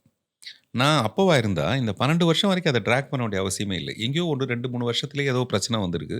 நம்ம சேர்ந்து வாழலாம்ன்னு எங்கேயோ ஒருத்தர் காம்ப்ரமைஸ் பண்ணிட்டே இருந்தோம். இப்ப இருக்கிற புத்திசாலித்தனம் அப்படி கிடையாது. பிடிக்கலையா? பிரிஞ்சு 2 பேரும் சந்தோஷமா இந்த வாழ்க்கை ஒரு தடவ தான், இந்த லைஃபே நமக்கு ஒரு தடவ தான். ஏதோ ஒரு முரண்பாடு வந்துருச்சு. அவங்கவங்க அவங்களுடைய வாழ்க்கைய இத பேட்சப் பண்ண பார்த்தோம். முடியலன்னா சந்தோஷமா இருக்கலாமே. நானும் குஷ்பும் ஒரு இன்டர்வியூல கூட நான் சொல்லியிருப்பேன். என் காதலிக்கு நான் என்ன குடுப்பேன்னா, காதல குடுப்பேன். அது காதல்னா நத்திங் பட் சுதந்திரம். என்ன விரும்பின அவ, இப்ப வேற ஒருத்தர விரும்புறா. அதுக்கு ஏதோ ரீசன் இருக்கலாம். என்கிட்ட ஏதோ முரண்பாடு இருக்கலாம். நான் நெறைய நேரம் ஒதுக்கல. இந்த மாரிலாம் ஒரு பிரச்சனை இருக்கும். நம்ம சினிமான்றது எப்படின்னா, சினிமாவ தவிர நம்ம வேற எதுக்குமே நம்ம ஒதுக்குறது கிடையாது. அதனால நேரம் ஒதுக்குற வேற ஒருத்தன் அவனுக்கு அந்த பொண்ணுக்கு கிடைச்சிருக்கலாம். இப்ப அவளுடைய பரிதவிப்பு, இத எப்படி நம்ம சொல்ட்டு போறது? நம்ம இவன லவ்வுன்னு சொல்லிட்டோம். இவன ரொம்ப புடிக்குதுன்னு சொல்லிட்டோம். ஆனா எப்படி விலகி போறதுன்னு? அது எனக்கு தெரியும்போது நானே அதுக்கு வழி விட்டு, சந்தோஷமா தாயே நீ போயிட்டு வா. எப்படி அது மனசு வருது உங்களுக்கு? அதாங்க காதல். அதுதான். நீங்க சொர்ணமுகி பார்த்துருக்கீங்களா? இல்லையே. பார்த்ததில்ல. பார்த்ததில்ல. பார்த்ததில்ல. சொர்ணமுகியோட காதல் வந்து அதான் முதல் தடவையா நான் வந்து அது மாரி ஒரு விஷயத்த பண்ணேன். ஏன்னா இது என்னுடைய பேசிக் ஐடியா. தேவயானியும் நானும் லவ் பண்ணியிருப்போம். கிராமத்தில லவ் பண்ணியிருப்போம். தேவயானிக்காக நான் ஒரு மர்டர் பண்ணிட்டு ஜெயிலுக்கு போயிருப்பேன். ஆனா அது தேவயானிக்கு தெரியாது. நான் எங்கேயோ அவங்க ஒரு தேவதாசி குடும்பம் அவங்க. அவங்க வீட்ல என்ன சொல்லப்படும்னா, தேவதாசி குடும்பத்தில வழக்கமா இந்த மாரி வருவானுங்க, காதலிக்கிறேன்னுவானுங்க, விட்டுட்டு போயிடுவானுங்க. அதனால அந்த பொண்ணு அதில வெக்ஸ் ஆயி போயிட்டா. பிரகாஷ் ராஜ்ன்னு ஒருத்தன 3 வருஷம் கழிச்சு அவ லவ் பண்ண ஆரம்பிக்கிறா. மனசு சும்மாவே இருக்காது. ஒரு 3 வருஷம் கழிச்சு எல்லாத்தையும் சமாளிச்சுக்கும். விட்டு அவனை அந்த ஆள் வந்தோடனே அவர்கிட்ட ஒரு புதுசா லவ் முளைக்குது. அத அவ அக்செப்ட் பண்ணிக்கிறதுக்கு ரொம்ப லேட் ஆகுது. ஒரு புது காதல அவ தனக்குள்ள விதைக்கிறதுக்கு லேட் ஆகுது. பிரகாஷ் ராஜ லவ் பண்ண ஆரம்பிச்சிடுறாப்ல. இப்ப நான் ஜெயில்லேருந்து வரேன். எனக்கு இது தெரியவே தெரியாது. பிரகாஷ் ராஜ் இவங்க 2 பேரும் லவ் பண்றாங்கன்னு தெரியாது. நான் நினைச்சிட்டு இருக்கேன் பிரகாஷ் வந்து டிரைவர் போல இருக்கு. இவன் யாரு இவன் டிரைவராவே அப்படின்னு கேட்குறேன். நான் ஒரு கிராமத்தான். எனக்கு ஒரு ஸ்டேஜில் தெரியுது என்னுடைய ஆப்சன்ஸில் அவள் அவனை லவ் பண்ணியிருக்கான். அங்கேருந்து நான் யோசிக்கிறேன் அவன் மனசில் நான் இருக்கவே கூடாது. அந்த காலத்து படம்லாம் என்ன பண்ணுவானுங்கன்னா ஹீரோயினை லவ் பண்ணிவிட்டு ஹீரோயின் வேற ஒருத்தனை கல்யாணம் பண்ணுவோன்னா கமல் சார் கூட ஒரு படத்தில் நீல நயனங்கள் இல்லை வேற ஏதோ ஒரு பாட்டு இவர் போய் அந்த ரிசப்ஷனில் இவர் போய் பாட்டு போடுவார் கோட் சூட்லாம் போட்டுக்கிட்டு உன்னை நான் பிரிந்து போகிறேன். அதே மாதிரி சிவாஜி சார் பாடுவார். கேஆர் விஜயா லவ் பண்ணியிருப்பார், அவன் முத்துராமனை லவ் பண்ணியிருப்பா. அவங்க 2 பேரும் கல்யாணம் பண்ணி வச்சுட்டு இவர் ரிசப்ஷனில் பாடிட்டு இருப்பான். அவள் போய் ஃபஸ்ட் நைட்டில் போய் எப்படி நிம்மதியாக இருக்க முடியும்? இவனை தான் நினச்சிட்டு இருப்பா. என்னடா இவ்வளோ நல்லவனை நம்ம மிஸ் பண்ணிட்டோமேன்ட்டு. அதனால் நான் என்ன முடிவு எடுத்தேன்னா இவளை பொறுத்த வரைக்கும் நான் வில்லன் ஆயிடணும். அவளுடைய மனசில் நான் கொஞ்சம் கூட இருக்கக்கூடாதுன்ட்டு நெகட்டிவ் அப்ளை பண்ணுவேன். நான் கெட்டவன் அப்ளை பண்ணுவேன். ஓகே. அந்த கில்ட் அவங்களுக்கு வரவே கூடாது. வரவே அவங்க கூடாது. லைஃப்ல அவங்க ஹாப்பியா ஹாப்பியாக இருக்கணும். இருக்கணும். ரியலான ஹாப்பியாக இருக்கணும். அப்போ நான் என்ன பண்ணணும்? இது என்னுடைய ஐடியா தான். ஓகே. இந்த ஐடியாவை நான் சொல்கிறேன். ஆ. நான் என்னெல்லாம் சொல்கிறேன்னா ஏய் நீ அவனை கல்யாணம் பண்ணிக்கோ, பட் ஃபர்ஸ்ட் நைட் நீ என்கிட்ட வந்துரு அப்படின்ற. அவள் அப்படியே ஃபர்ஸ்ட் நைட்னா கல்யாணம் முடிஞ்ச மறுநாள் இல்லை. இப்போல்லாம் கல்யாணத்துக்கு முதல்ல ரிசப்ஷன் வைப்பாங்கல்ல, ரிசப்ஷன் முடிஞ்சு அன்னைக்கு நைட்டு நீ அப்புறம் நீ அவனோட எவ்வளோ நாள் வேணாலும் அப்படியே கடுப்பாவா, செருப்புகள்கிட்ட அடிப்பா. அந்த பிரகாஷ் ஆகிட்ட சொல்லுவா இவனை அடிச்சு சாப்பிடிங்க அவனை அப்படின்வா. 2 பேரும் சேர்ந்து என்னை அடிப்பாங்க. என்னென்னமோ பிரச்சனையாகவும் நான் ஜெயிலுக்கு போவேன். அப்படியே படம் முடியும். அப்புறம் ஒரு பொண்ணு தேவயானியோட ஃப்ரெண்டு கேட்பா, நீ அவளை எவ்வளோ நேசிச்சேன்னு எனக்கு தெரியும், நீ ஏன் இவ்வளோ நெகட்டிவாக நடந்த? அப்போ போய் பாரு, நீ இப்போ அவங்க 2 பேரும் சந்தோஷமாக இருப்பாங்க, அவங்களுக்கு நடுவில் நான் இருக்கவே மாட்டேன். அவளுடைய மனசை பொறுத்த வரைக்கும் தூக்கி என்னை வெளியில் கடாசிட்டா. அதுதான் ரொம்ப முக்கியமான விஷயம். நான் என்னையும் ஒரு பக்கத்தில் வச்சுட்டு அவனோட அவள் சந்தோஷமாக குடும்பம் நடத்த முடியாது. ஏன்னா அந்த கில்ட் அவளை கஷ்டப்படுத்திடும் அப்படின்னு சொல்லி முடிப்பேன் அந்த படம். அதுதான் சொர்ணமுகி. 100 days போச்சு அந்த படம். மணி சார் சொன்னார், எனக்கு அந்த காம்ப்ரமைஸே பிடிக்கல. அந்த கடைசியில் ஒரு 50 அடி நீங்கள் சொல்கிறீங்களே உங்களை ஹீரோ ஆக்குற மாதிரி, அதுவே இல்லாமல் இருந்தால் கூட அது படம் தான். அதாவது நீங்கள் நெகட்டிவாக உண்மையிலே நீங்கள் அவ்வளோ லவ் பண்ணீங்க, அவங்கள புரிஞ்சிக்கல, அதனால் நீங்கள் நெகட்டிவாக பிஹேவ் பண்ணிங்கனாலும் அது ஒரு படம் தான் அப்படின்னாரு. இருக்கலாம் சார், பட் என்னுடைய எண்ணம் இதுதான். இதை நான் சொல்லணும்னு நினைச்சேன். இப்போவும் நான் அதை தான் நினைக்கிறேன். டிஃப்ரெண்ட் பெர்ஸ்பெக்டிவ் எப்படி யோசிக்கிறீங்கன்னு நிஜமாவே தெரியல எனக்கு. நான் சொன்னதுதான் ஒவ்வொரு விஷயத்துலயும் புதுமைனா உண்மையிலேயே அது இருக்கு போல. அதான் இது புதுமைங்கிறத விட இதுதான் சரியான விஷயம்னு நினைக்கிறேன்.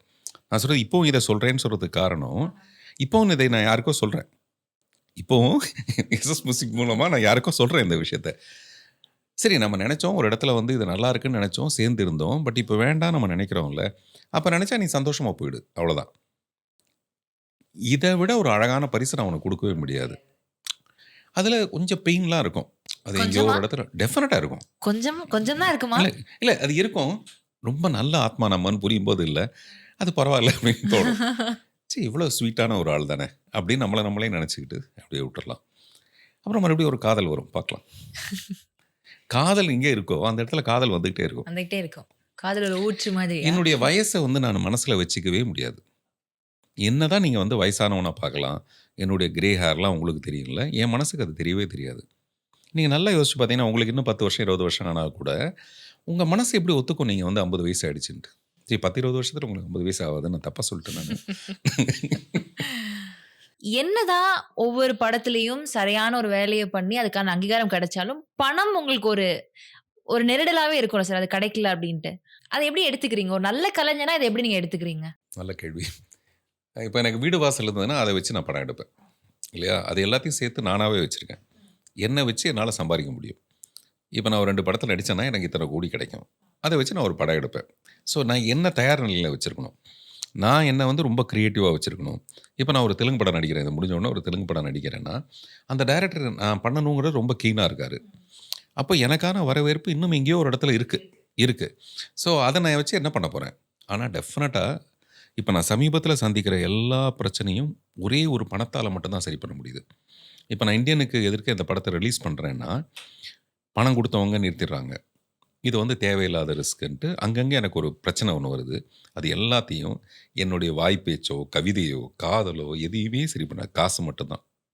அந்த காசை மட்டும்தான் வச்சுட்டு இப்போ நான் படத்தை ரிலீஸ் பண்ணணுன்னா எனக்கு காசு தான் வேணும். நான் எவ்வளோ பெரிய திறமையானவனாக இருந்தாலும் போஸ்டர் ஒட்டுறதுக்கு கம்மு வேணும், ஒட்டுறதுக்கு அதுக்கு காசு தான் வேணும். ஸோ அதனால் காசு தான் பிரதானமான ஒரு விஷயம். உலகத்தில் பணத்தை விட பெரிய விஷயம் நிறைய இருக்குது. ஆனால் அது எல்லாத்தையும் பணத்தால் தான் வாங்க முடியும். இது எல்லாமே எனக்கு தெரியும். ஆனால் நான் ஒரு ஏடிஎம் மிஷின் மாதிரி நானே இருக்கனே. அதனால் எனக்கு அதில் வந்து ஒரு பெரிய பயம் இல்லை. நான் நினச்ச வாழ்க்கையை நான் வாழ்கிறேங்கிறத விட பெரிய சந்தோஷம் வேறு ஒன்றுமே கிடையாது. நிறைய பேர் பார்த்தீங்கன்னா 10,000 கோடி வச்சுருக்காங்க.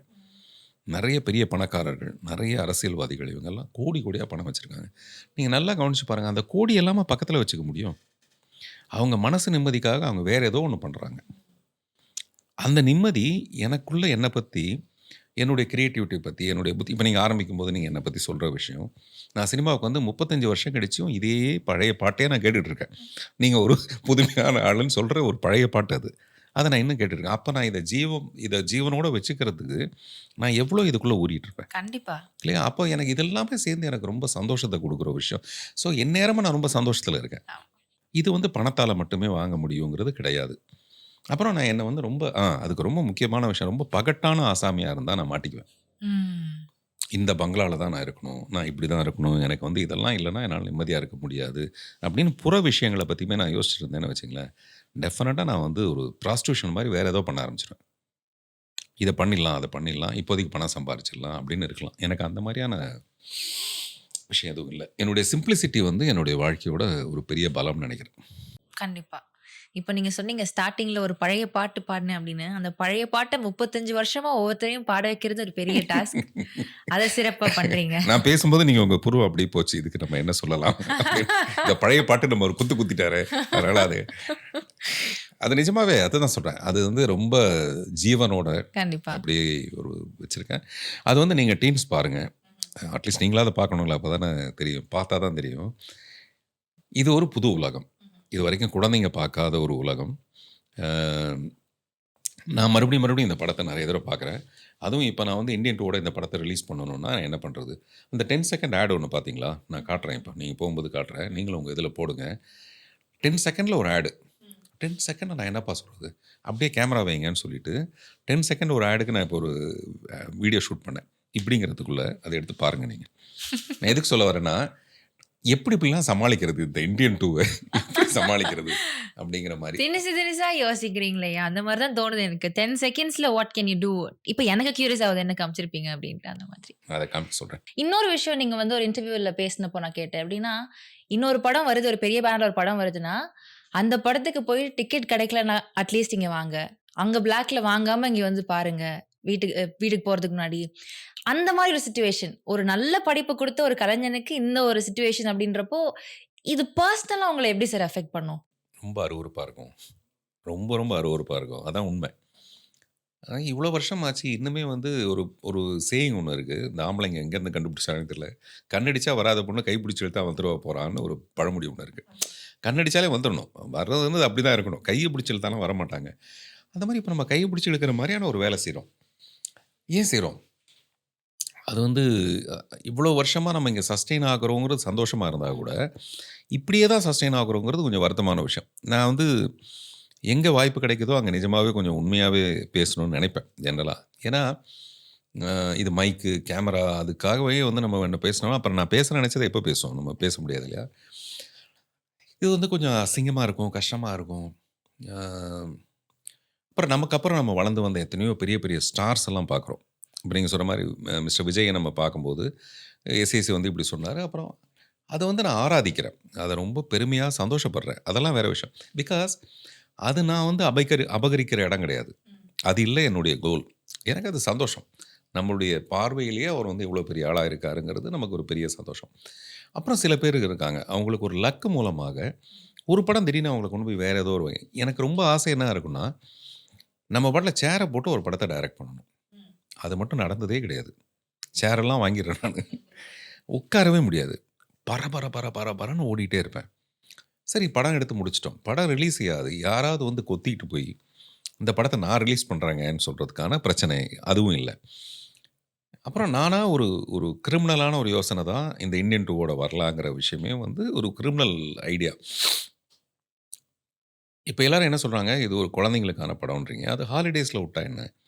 அப்படி தான் நான் பிளான் பண்ணேன். அது ஒரு பிரச்சனைனால அது தள்ளி போயிடுச்சு, அந்த படத்தோட ரிலீஸ் தள்ளி போயிடுச்சு. அப்போ நம்ம இந்த டைமில் அதை ரிலீஸ் பண்ணுறது சரியா தப்பா? இப்போ எல்லாருக்கும் மக்கள் வந்து தியேட்டருக்கு வந்து படம் பார்க்கறதுங்கிறது ரொம்ப பெரிய செலவான ஒரு விஷயம். சராசரி குடும்பத்தில அது முடியறதில்ல. அதனால இப்ப நான் என்ன சொல்லியிருக்கேன்னா, எல்லா தியேட்டர்லயும் என் படத்தோட டிக்கெட் ரூ. 100 தான் இருக்கணும்னு சொல்லியிருக்கேன். இந்த படத்த எல்லா தர மக்களும் பார்க்கணும். இது வந்து நான் ஸ்பெஷலா ஒரு விருப்பமாவே நான் கேட்டு, இப்ப என்னுடைய டிஸ்ட்ரிபியூட்டர்ட்ட கேட்டு ரூ. 100ன்னு இன்னைக்கு தான் மாத்திருக்கேன். இது ஒரு நல்ல செய்தி.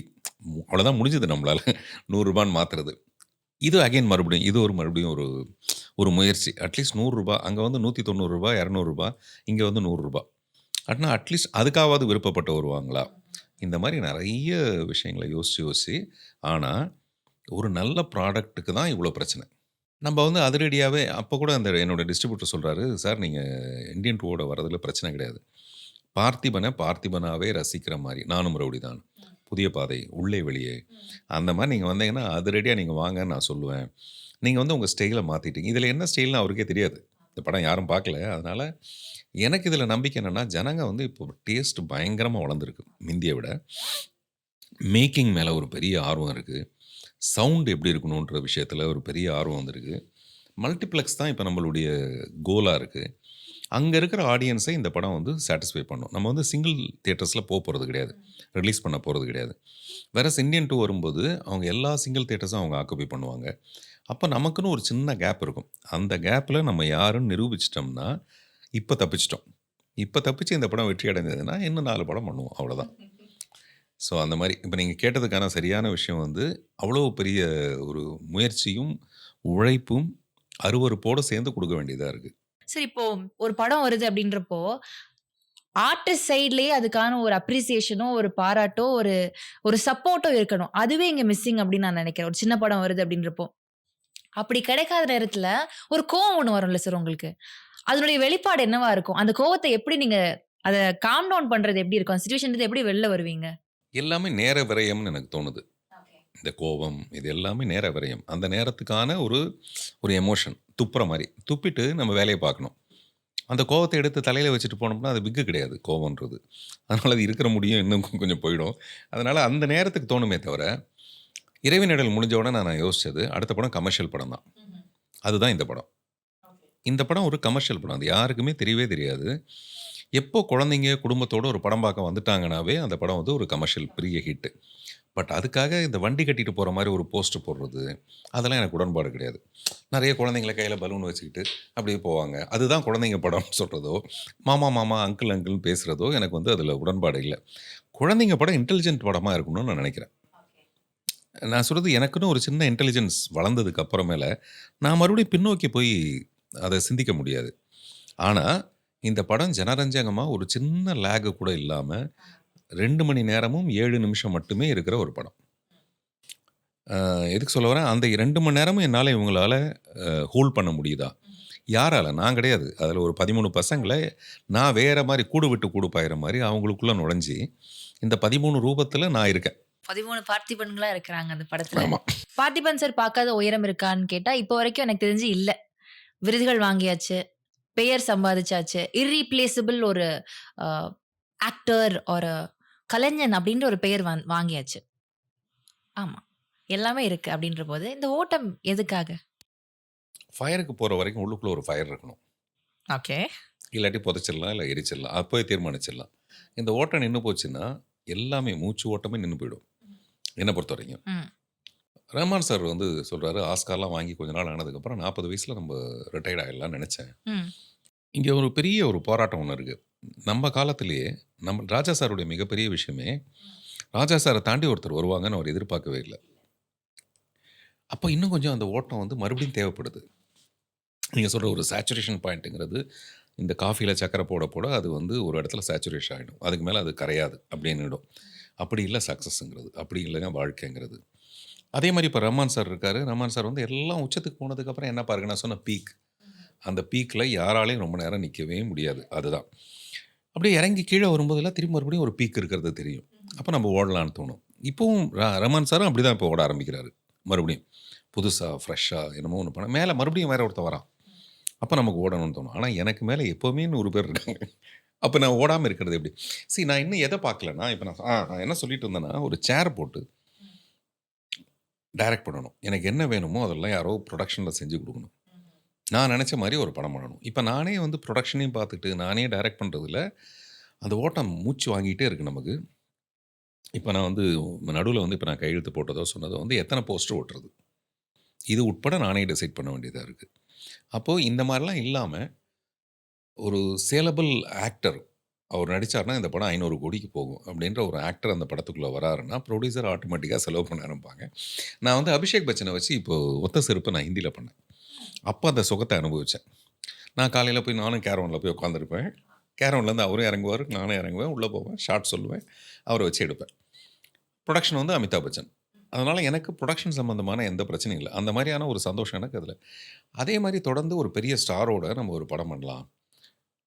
என்னுடைய கிரியேட்டிவிட்டி வந்து இன்னும் நிறைய இருக்குது. நான் அதை வந்து லிமிட் பண்ணிக்கிறேன். டீன்ஸாக மாற்றிக்கிறேன், ஒத்த செருப்பாக மாற்றிக்கிறேன். இப்போ கூட நான் இன்னொரு கதை யோசிக்கிறேன். அது ஒத்த செருப்பு single shot and solo act. Okay. Solo act with single shot. அது இது வரைக்கும் யாரும் பண்ணதில்லை. அதை பண்ணலாம். அதுக்கு பின்னாடி ஒரு என்ன இருக்குன்னா, நான் மட்டுமே இருந்தால் போதும் அந்த படத்துக்கு. ஒரு ரெஸ்ட்ரிக்டட் பட்ஜெட் இதுக்குள்ளே. ஆனால் இதுக்கு வந்து நான் மறுபடியும் என் உயிரை கொஞ்சம் கரைச்சி உருக்கி ஊற்றி அந்த படத்தை பண்ணணும். ஒத்த செருப்போட கம்பேரிசனில் அது வந்துடக்கூடாது. இதெல்லாம் நான் ஏன் யோசிக்கிறேன்னா, பட்ஜெட்டோட கன்ஸ்ட்ரைன் ஒன்று இருக்குது. அப்படி இல்லாமல் ஜாலியாக நம்ம பாட்டில் நிறைய டேரக்டர்ஸ் பார்ப்போம். இப்போ வெங்கட் பிரபுலாம் ரொம்ப ஜாலியாக தான் டைரக்ட் பண்ணுவார். சுந்தர் சி ரொம்ப ஜாலியாக தான் கிரிக்கெட் ஆடிட்டு. நமக்கு மட்டும் அந்த மாதிரி நான் சொல்கிறது வந்து அவார்டு வாங்குறதுல வேறு. இப்படி ஒரு அலாதியாக ஒரு படம் பண்ணால் எப்படி இருக்கும் அப்படிங்கிற ஒரு சந்தோஷத்தை மட்டும் நான் அனுபவிச்சதே கிடையாது. அந்த மாதிரி அனுபவிக்கணும்னு எனக்கு ஆசை இருக்குது. அதை வந்து மேபி இந்த டீன்ஸோட கமர்ஷியல் வெற்றி கூட கொடுக்கலாம். கண்டிப்பா. அடுத்து வந்து ஹாலிவுட் ரேஞ்சுக்கு வேற ஏதோ ஒண்ணு வச்சிருக்கிறாரு அப்படின்னு நாங்க யோசிச்சோம். பட்டுன்னு பார்த்தா 13 டீனேஜர்ஸ் வச்சு ஒரு படம் பண்ண போறேன் அப்படின்னு வந்து அந்த டீனேஜர்ஸ் கூடயே நீங்களும் டி-ஷர்ட்ஸ்லாம் போட்டுட்டு promotion ஒர்க்ஸ்ல இறங்கிட்டீங்க. And then that was fascinating. Why? எதனால அந்த கதை? இப்போ கூட நீங்கள் சொன்னீங்க ஹாலிவுட் ரேஞ்சுக்குன்னு. ஹாலிவுட் ரேஞ்சுங்கிறது என்னென்னா, அவங்க எந்த படத்தை வேணாலும் எடுத்தாலும் அதை வந்து நல்ல ஒரு மேக்கிங்கில் எடுப்பாங்க. அதுதான் ஹாலிவுட் ரேஞ்சுங்கிறது. அப்படி பார்த்தா இந்த படமும் ஹாலிவுட் ரேஞ்சான படம் தான். உண்மையிலே இதோட மேக்கிங் நானும் கீர்த்தனாவும் படம் பார்த்துட்டு இருக்கும்போது கீர்த்தனா சொல்கிறாங்க, அநேகமாக சினிமாட்டோகிராஃபருக்கு இதில் நேஷ்னல் அவார்டு கிடைக்கும் போல இருக்குது. என் படத்தில் ஸ்ரேயா கோஷலுக்கு கிடைச்சாலும் இறைவனில் எனக்கு அது என் படத்துக்கான கிடைச்சிது. அதில் எங்கேயாவது ஒரு 10% என்னுடைய க்ரியேட்டிவிட்டின்னு ஒன்று இருக்கும். இமான் சாரோடைய மியூசிக் இந்த படத்தில் எக்ஸ்ட்ரானரியாக இருக்குது. சாங்ஸை மீறி பேக்ரவுண்ட் ஸ்கோர் வந்து அவருக்கே இது ரொம்ப புதுசான படம். அவருக்கு மட்டும் இல்லை, எனக்கே ரொம்ப புதுசான படம் இது. அதுதான் நான் எக்ஸ்பீரியன்ஸ் பண்ண நினைக்கிறது வந்து, பண்ண படத்தையே மறுபடியும் மறுபடியும் பார்ட் 1, பார்ட் 2, பார்ட் 3, பார்ட் 4 பண்ணிக்கிட்டே இருக்கிறதுல நமக்கு பணம் வந்துரும்னு தெரியும். அதில் நம்ம என்னவா இருக்கும் அதுக்குள்ளே. அப்போ நமக்கு புதுசான ஏதோ ஒரு ஜேர்னிக்கு அந்த பாதையே புதுசாக இருந்தால் தான் இன்ட்ரெஸ்டிங்காக இருக்கும். ரிஸ்க்கு, பட் அது வந்து நமக்கே பிடிக்கும் அப்படின்ட்டு. அப்போ நான் இமான்கிட்ட ஃபோன் பண்ணி சொன்னேன், எனக்கு ரொம்ப பொறாமையாக இருக்குது சார், கோவமாக இருக்குது, பிடிக்கல எனக்கு உங்களை. படம் பார்த்தோன்னே எல்லாரும் சினிமாட்டோகிராஃபி நல்லா இருக்குன்றாங்க, மியூசிக் நல்லா இருக்குன்றாங்க, அதனால் எனக்கு உங்களை பிடிக்கவே இல்லை சார். இன்னொரு படம் நான் அவங்களோட ஒர்க் பண்ணியே தரணும் போல இருக்குது இதை பழி வாங்குறதுக்கு அப்படி. அப்போ அவர் சொன்னார், விஷுவல்ஸாக நான் ஏதாவது பார்த்தா தானே சார் நான் வாசிக்க முடியும். அங்கே ஏதாவது கிடைச்சதுனா தான் நம்ம புதுமையாக ஏதாவது ட்ரை பண்ண முடியும். அது இருக்குது இந்த படத்தில். நீங்கள் ஹாலிவுட் ரேஞ்சுக்கு ஒரு படத்தை எடுத்துகிட்டு மியூசிக்கை மட்டும் நான் எப்படி சார் கம்மியாக எடுக்க முடியும் அப்படின்லாம் சொன்னார். இதெல்லாம் படம் நடந்துட்டு இருக்கும்போது எங்களுக்குள்ளே கிடைக்கிற சந்தோஷமும், அப்புறம் எங்களுக்கு நாங்களே பொய் சொல்லி ஏமாற்றிக்கணுன்ற கட்டாயம் இல்லாத கலைஞர்கள். இப்போ இமானும் வந்து நிறைய கடந்து போய் இனிமேல் அவர் எனக்கு ஐஸ் வச்சு ஆக வேண்டியதில்லை. அது எனக்கு ஐஸுன்னு புரியறதுக்கான விஷயம் தெரியும். இப்போ கீர்த்தனாவும் நானும் பேசிகிட்டு இருக்கும்போது ரொம்ப பொய்யா ஒரு விஷயத்த பண்ணோம் சார். திடீர்னு படம் பார்த்துட்டு இந்த படத்துக்கு வசனத்துக்கு வந்து உங்களுக்கு அவார்டு கிடைக்கும் அப்படின்னு சொல்ல, சினிமாட்டோகிராஃபி கிடைக்கும் அப்படின்றாங்க. அப்படின்னா அந்த மேக்கிங் வந்து அவ்வளோ அழகாக இருக்குது. எங்கன்னா வந்தது ஒரே ஒன்று, ஹாலிவுட் ரேஞ்சுக்கு நீங்கள் ஏதோ பண்ணுவீங்கன்னு பார்த்தா ஒரு கிணத்து தவளையை வச்சு கூட ஹாலிவுட் ரேஞ்சுக்கு ஒரு படம் எடுக்கலாம். ஸோ அந்த மாதிரி இந்த படம் வந்து டீன்ஸுங்கிறது ஒரு புது உலகம். அந்த குழந்தைங்க சின்ன குழந்தைங்கள்லேருந்து பெரியவங்களாக ஆகிறதுக்கு நடுவில் ஒரு புது உலகத்தை சமைக்கிறது தான் அந்த 13 வயசு. 13 வயசில் அவங்களுக்கு ரெக்க கட்டி பறக்கிற ஒரு மனசு, அது வந்து புதுசு புதுசாக நிறைய கேள்விகளை உருவாக்கும். அவங்களுடைய உடம்பே கேள்விகளுக்குள்ளே போயிடும். குறிப்பாக பெண்கள், பொம்பளை பசங்களுக்கு வந்து நிறைய அந்த கேள்வி வந்து மேலே மேலே மேலே. அது அப்பா அம்மாவை பற்றின நிறைய கேள்வி, டீச்சர்ஸை பற்றி, பெரியவங்களை எல்லாரையும் பற்றி, இவங்க மட்டும் ரொம்ப யோகியமா அப்படின்னு. அப்புறம் அப்பா அம்மாவை பார்த்து பார்த்து அப்பா அம்மாட்டுக்கு தெரிகிற முரண்பாடுகள், எதிர்க்க 2 பேரும் நடிச்சுக்கிறாங்க ஆனால் ஆக்சுவலாக அவங்களுக்குள்ளே பிடிக்கல. இது எல்லாத்தையும் குழந்தைங்க கவனிக்கும். அப்பா அம்மாவுடைய ப்ராக்ரஸ் போட்டு போய் எடுத்து பார்த்தா அது 38 மார்க் தான் எடுத்துருப்பார் அப்பா, ஆனால் நம்மளை மட்டும் திட்டிகிட்டு இருக்காரு. இதெல்லாம் எல்லா குழந்தைங்களுக்கு இருக்கிற ஒரு விஷயம். இந்த கதை வந்து நான் கிட்டத்தட்ட ஒரு 20 வருஷத்துக்கு முன்னாடி கேமராவை தூக்கி வச்சோம்னா இந்த பெரியவங்க எல்லாரும் இடுப்பளவுக்கு தான் தெரிவாங்க. ஒரு 5 வயசு 6 வயசு குழந்தையோட பாயிண்ட் ஆஃப் வியூவில் ஒரு படம். நான் இது மட்டுமே யோசிச்சு வச்சுருவேன். நான் சொல்றது யோசிச்சுட்டு அப்படியே விட்டுருவேன். இப்போ நீங்கள் தான் இருக்கீங்கன்னா, வெறும் உங்களுடைய இடுப்பு தான் ஸ்க்ரீனில் தெரியும். அந்த குழந்தையோட பாயிண்ட் ஆஃப் அது நிமிர்ந்தா தான் முகம் தெரியும். இல்லாட்டி அந்த லெவலுக்கான ஒரு ஷார்ட்டாக இருக்கும் அந்த படம் அப்படின்னு நினச்சிட்டு அப்படியே விட்டுருவேன். அப்படி அவங்களுடைய பாயிண்ட் ஆஃப் வியூவில் we are not kids anymore அப்படின்னு ஆரம்பிக்கிற அவங்களுடைய மனநிலையிலிருந்து அவங்க அட்வென்ச்சராக பண்ண நினைக்கிற விஷயம், அவங்க எங்கே போய் மாட்டிக்கிறாங்க, என்ன பரிதவிக்கிறாங்க, யார் வந்து காப்பாற்றுறாங்க, யாருமே காப்பாற்ற முடியாத நிலைமையில அவங்களே தத்தளித்து எப்படி வந்து அதில் சாதிக்கிறாங்க. அப்படி ஒரு சாதனையாக இந்த படம் முடியும். ஒரு அவஸ்தையாக ஆரம்பித்து ஒரு சாதனையாக முடியும். இப்போ நீங்கள் பார்க்குறதெல்லாம் ஃபர்ஸ்ட் ஹாஃப் தான். நீங்கள் ட்ரைலர் டீசரில் பார்த்தது, மிரண்டு போனது எல்லாமே வெறும் ஃபர்ஸ்ட் ஹாஃப் தான். செகண்ட் ஹாஃப் என்னன்னா இதில் சொல்லவே இல்லை. ஒரு இன்டர்வியூல சொல்லியிருந்திருப்பீங்க முன்னாடி, இந்த மாதிரி நான் சினிமாக்குள்ள வர்றப்போவே ஆடியன்ஸ்க்கு புதுசா ஏதாவது பண்ணா ரொம்ப பிடிக்கும் அப்படின்றது தெரிஞ்சுதான் வந்தேன். அந்த மாதிரி தான் என்னுடைய அட்டெம்ப்ட்ஸ் ஒவ்வொன்றுமே இருந்திருக்கு அப்படின்ட்டு. புதுசா ஒண்ணு நீங்க பண்ணணும். நீங்களே ஒரு ரெக்கார்ட் ஒண்ணு செட் பண்றீங்க. அடுத்த படத்துல நீங்களே இத பிரேக் பண்றீங்க. ஒரே ஒரு பெர்சன் மல்டிபிள் கேரக்டர்ஸ். அடுத்த படத்துல ஒரே ஒரு shot. So everything that you do is interesting. புதுசு, புதுமை அப்படின்ற வார்த்தைக்காக உங்கள நீங்க எப்படி ஒவ்வொரு படத்துக்கும் தயார்படுத்துறீங்க? பிகாஸ் புதுசுன்னு குடுக்கறது ஈஸி இல்ல. ஒவ்வொரு விஷயத்திலயும். அத ஒவ்வொரு படத்துலயும் தொடர்ந்து குடுக்கறது உங்களுக்கு எவ்வளவு பிரஷரா இருக்கு? 1 உங்க கூட வொர்க் பண்றவங்களுக்கு. ஏன்னா உங்க கூட வொர்க் பண்றவங்க எல்லாருமே ஓபி அடிச்சுட்டு போ முடியாது. வேலை கண்டிப்பா பண்ணணும். உச்சக்கட்ட வேலை பண்ணா தான் உங்களுடைய அவுட்புட் வரும். ஸோ உங்ககிட்ட வந்து சேர்றவங்க, ஏடிஸ் வொர்க் பண்றவங்களுடைய மனநிலை எப்படி இருக்கு? How is working atmosphere sir? முதல் விஷயம், எனக்கு அது பிரச்சனையாவே இல்லை. ஓகே. என்னை சேர்ந்தவங்களுக்கு அது பெரும் பிரச்சனையாக இருக்குது. என்கிட்ட இந்த படம் ஆரம்பிக்கும்போது 100 பேர் வராங்க. நிஜமாவே இது தாக்கு பிடிக்க முடியாமல் ஓடி போயிடுறாங்க. ம். நான் கூப்பிட்டு சொல்கிறேன், இந்த மாதிரி இது வந்து நம்ம ஏமாற்றக்கூடாது, நம்ம வேலை செய்யணும். நான் 4:30 மணிக்கு எழுந்திரிக்கிறேன், ராத்திரி 12:30 மணி வரைக்கும் உழைக்கிறேன். என்னுடைய இந்த வேகம் அவங்களுக்கு இன்னும் அதிகமாக இருக்கணும். ஏன்னா அவங்க வந்து என்ன அளவுக்கு அவங்களும் யங்ஸ்டராக தானே இருப்பாங்க இப்போ, அதனால கவனிக்கல நீங்கள். சரி. உங்க அளவுக்கு யங்ஸ்டரா தான் இருக்காங்க. ஆமா, ஆமா. ஸோ அப்படி இருக்கும்போது இந்த எனர்ஜி இருக்கணும்ல, ஏன் அந்த எனர்ஜி இல்லாமல் இருக்காங்கன்னு நான் பேசி கோச்சிக்கிட்டு சத்தம் போட்டு, நாளையிலேருந்து உங்களால் இவ்வளோ சீரியஸாக பண்ண முடியலன்னா ஓடி போயிடுங்க அப்படின்னு சொல்லுவேன். அவங்க அன்றைக்கி நைட்டே போயிடுவாங்க. ஏன்னா அவங்களுக்கு தெரியுது இது இனிமேல் நம்மளால் மேட்ச் பண்ண முடியாதுன்னு சொல்லிட்டு. நிஜமாகவே ஒரு 100 பேர் வந்து இப்போ 3 பேர் தான் இருக்காங்க. ஓ! எல்லாரும் போயிடுறாங்க. ஆனால் படம் முடிஞ்சதுக்கப்புறம் மறுபடியும் அவங்க என்கிட்ட பேசுவாங்க. சார் அது வந்து இப்படிப்பட்ட ஒரு விஷயம்னு எங்களுக்கு தெரியல சார், இதை நாங்கள் அப்படியே இருந்து பண்ணியிருக்கணும் போல இருக்குது அப்படின்னு. அவ்வளோ பெயின்ஃபுல்லான ஒரு விஷயந்தான் ஃபில்ம் மேக்கிங்கிறது. பொதுவாகவே ஃபில்ம் மேக்கிங்கிறது கொஞ்சம் கஷ்டமான ஒரு விஷயம். அப்புறம் நம்ம எடுக்காத ஒரு படத்தை எடுக்கிறோன்னும் போது, இந்த படத்தில் வந்து முதல்ல நாங்கள் ஃபேஸ் பண்ண ஒரு விஷயம் என்னென்னா, ஒரு பொட்டல் காடு, வெட்ட வெளி, மத்தியானம் 12 மணி.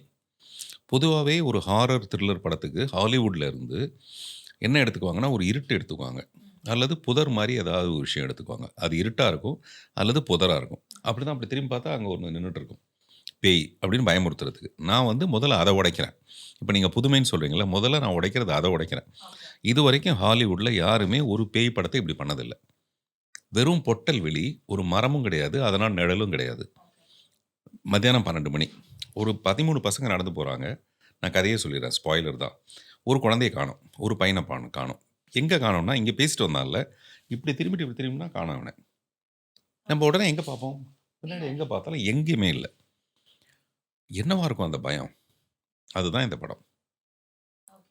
ஸோ நான் வந்து என்ன நானே, நீங்கள் சொல்கிற மாதிரி ஒரு கோல், ஒரு படத்தில் நீங்கள் ஒன்று செட் பண்ணுறீங்க, அதை உடச்சிடுறீங்கன்றீங்களா. நான் முதல்ல இதை செட் பண்ணுறேன். இப்படி பண்ணால் எப்படி அதை வந்து தாக்கு பிடிக்கிறது, எப்படி தாக்கு பிடிக்க முடியும்? பயத்திலே செத்துருவோம் நம்ம மீதி எல்லாரும். ஸோ இந்த கதையை வந்து இப்படி எடுத்துகிட்டு போனால் எவ்வளோ நேரம் என்னால் தாக்கு பிடிக்க முடியும்? கதை எழுதுறது எவ்வளோ முடியும்? அதை ஷூட் பண்ணுறது எவ்வளோ முடியும்? குழந்தைங்க எப்படி பெர்ஃபார்ம் பண்ணுவாங்க? இந்த படம் முழுக்க 13 பேய்ங்க. இந்த நடித்தது எல்லாமே பேய்ங்க. பேய்னா என்னென்னா, அதிகபட்ச அறிவுள்ள, அதிகபட்ச திறன் உள்ள ஒரு சாதாரண பெண்ணை வந்து நம்ம பேய்ன்னு சொல்ல மாட்டோம். ரொம்ப அழகான ராட்சசின்னு சொல்லுவோம். அவள் ரொம்ப அழகாக இருந்துட்டானா அவள் பேய் தான். அவளால் நிறைய பேர் நாசமாக போயிடுவாங்க, மனசெல்லாம் மயானம் ஆகிடும். அதனால் அந்த அழகான பொண்ணெல்லாம் நம்ம பேயின்னு சொல்கிற மாதிரி இதில் ஒரு 13 பேய்ங்க, எல்லாமே பிரமாதமாக நடிச்சிருக்கு. இந்த படத்தோட கோயம்புத்தூர் பிஸ்னஸை நான் ஃபஸ்ட்டு 10 நிமிஷம் படத்தை காமிச்சு விற்றுட்டேன்.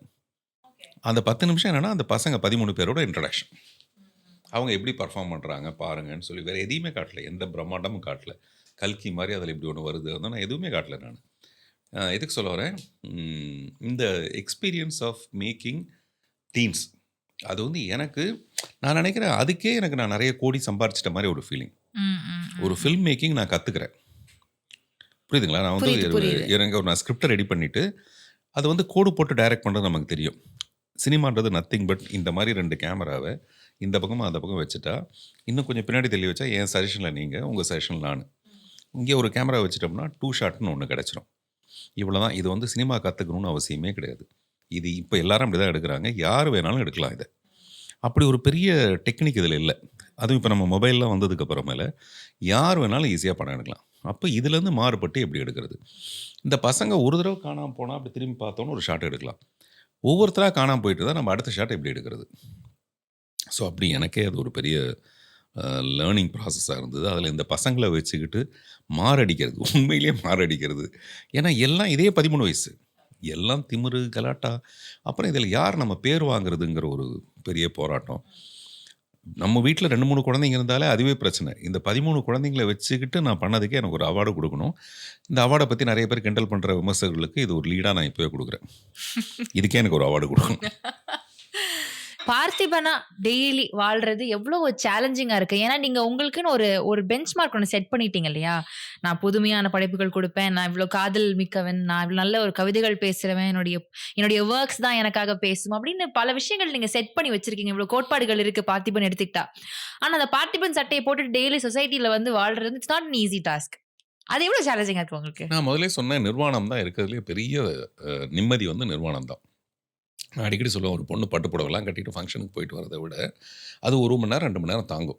அவ்வளோதான். வீட்டுக்கு வந்தாலும் அவள் நைட்டிக்குள்ளே போய் பப்பரப்பான்னு எப்போ உட்காந்துக்கிறாளோ காலை நீட்டி அதுதான் சுகம். அந்த மாதிரி நான் முடிஞ்ச வரைக்கும் என் வாழ்க்கையை இப்போ மைக்குன்னு கவனிக்கல, கேமராவை பற்றி கவலைப்படல. நான் நிறைய நிஜங்களை பேசியிருக்கேன். உதாரணத்துக்கு அருவருப்பு அப்படிங்கிற ஒரு விஷயம் கூட நான் சொன்னேன். அப்போ நான் முடிஞ்ச வரைக்கும் இங்கே நான் வந்து நிர்வாணமாக தான் இருக்கேன், நிஜமாக தான் இருக்கேன். அதனால் முடிஞ்ச வரைக்கும் அதுதான் நான் முடிவு பண்ணுறேன். என் வாழ்க்கையை நான் தான் வாழணும். இப்போ நீங்கள் கேட்ட கேள்விக்கு அப்படிலாம் ஒன்றும் இல்லைங்க என் வாழ்க்கையில் அப்படின்னு கூட நான் வந்து பொய்யா சொல்லிட்டு, ஆமாம் அப்படியே பெருந்தன்மையாக சொல்லிட்டு போகலாம். அதை நான் பதிவு பண்ணணும்னு விரும்பலை. ஆனால் நீங்கள் கேட்ட கேள்விக்கு என்கிட்ட உள்ள ஒரு பதில் இருக்குது. அந்த பதிலை ஏன் நான் மறைச்சிக்கணும்? பேர் சொல்லக்கூடாது. பேர் சொல்கிறதுல என்ன ப்ராப்ளம்னா அதில் சம்மந்தப்பட்டவங்க சங்கடப்படலாங்கிறத தவிர, ஸோ அந்த மாதிரி. அதனால் பார்த்திபனா வாழ்கிற நேரம் தான் எல்லா நேரமுமே. இதை யாருடையோ மனசையோ நம்ம வந்து ஹர்ட் பண்ணிடக்கூடாதுங்கிற ஒரு நல்ல விஷயத்தை தவிர மீதி நேரம் எல்லாமே நான் வந்து பார்த்திபனா தான் வாழ்ந்துட்டுருக்கேன். தேங்க்யூ ஸோ மச் இவ்வளோ நேரம் நீங்கள் கூட பேசினதுக்கு. டீன்ஸ் வந்து ஒரு ஹியூஜ் சக்ஸஸ் உங்களுக்கு மீண்டும் கொடுக்க போகுது. அண்ட் நீங்கள் ஆசைப்பட்ட மாதிரி ஒரு டிரெக்டர் சேரில் மட்டும் உட்காந்துட்டு ஜாலியாக டைரக்ஷன் மட்டும் பண்ணுவீங்க. அந்த படத்துடைய ப்ரொமோஷன்ஸ்லாம் கண்டிப்பாக நம்ம மீட் பண்ணி பேசலாம். சந்தோஷம். ரொம்ப சுருக்கி எல்லா விஷயத்தையும் சுருக்கி உலக விஷயத்தெல்லாம் ஒரே ஒரு வார்த்தையில் சொல்லணும், teens. Mad Rapid, India's finest audio wearable brand, starting at 999.